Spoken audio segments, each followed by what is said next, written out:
The story of the break-in at the Watergate Hotel is both a fascinating political story generally, but it's a fascinating story for this class for one reason, that the break-in, the cover-up, are all during the 1972 presidential campaign.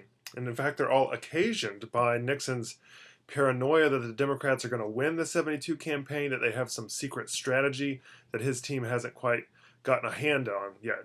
And so what happens is once Muskie has been essentially vanquished by Nixon's dirty tricks, they move on to their next target, and the next target is George McGovern. McGovern was, in some sense, the author of the rules of the game that they were now playing. Because of the McGovern Commission after the '68 riots at the DNC in Chicago, McGovern commissions this idea that we should have a more democratic primary process, and so it's during this primary process, in fact, at the end of it, in May 28th of 1972, that Nixon decides, and Creep decides, that they're going to face down McGovern in the general election come that next November.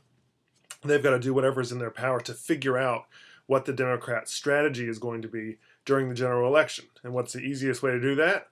Break into their office and bug their phones so you can hear what their conversations are with other people. So you can hear how much money they have on hand, what their ad strategy is, where he's speaking, what he's going to be speaking about, so on and so forth. And so on May 28th, 1972, 5 burglars break into the Watergate Hotel in Washington, D.C., which is where McGovern's headquarters are, and they bug phones.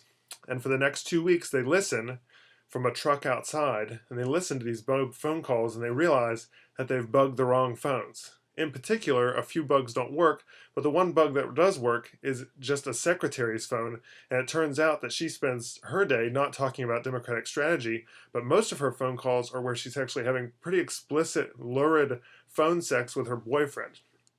So after 2 weeks go by, and they're not getting much, except for these raunchy phone calls from the secretary, from the Democratic secretary, they re-break in to fix the bugs, and this time they get caught.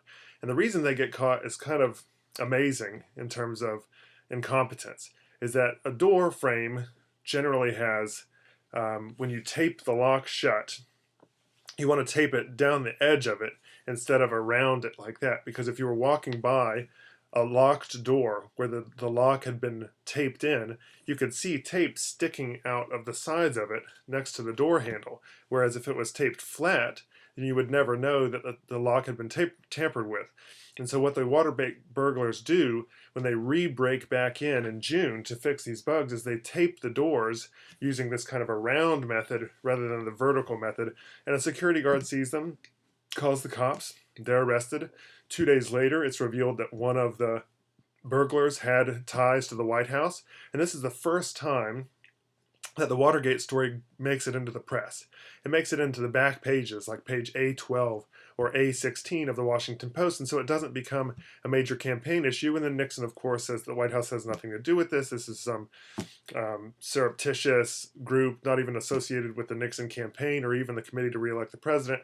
But the FBI gets involved, and by August, the FBI is able to establish that definite creep money that was traceable to creep accounts, was paid to specific Watergate burglars. Then by September, it's revealed that John Mitchell, a high up in Nixon's administration, controlled his own fund to fund dirty tricks against Democratic candidates. So these are making the newspaper, but they're still not making the front page. And if they do, they're not making an impact on the election, because by October, when one of the bigger stories actually breaks, the FBI has now proven that creep activities go way, way, way beyond the Watergate break-in. Even that front page or second page story doesn't impair the fact that Nixon wins a landslide, gargantuan victory against McGovern just a month later. But then the roller coaster gets a lot more rocky for Nixon. From January to August, he has numerous members of his cabinet resign. Numerous members of his cabinet are convicted of Watergate and other crimes. Nixon himself loses a Supreme Court case where the Justice Department said that Nixon, because they knew that he was taping all of his White House conversations, had to give up those tapes so they could figure out what his involvement was in Watergate and other conspiratorial activities.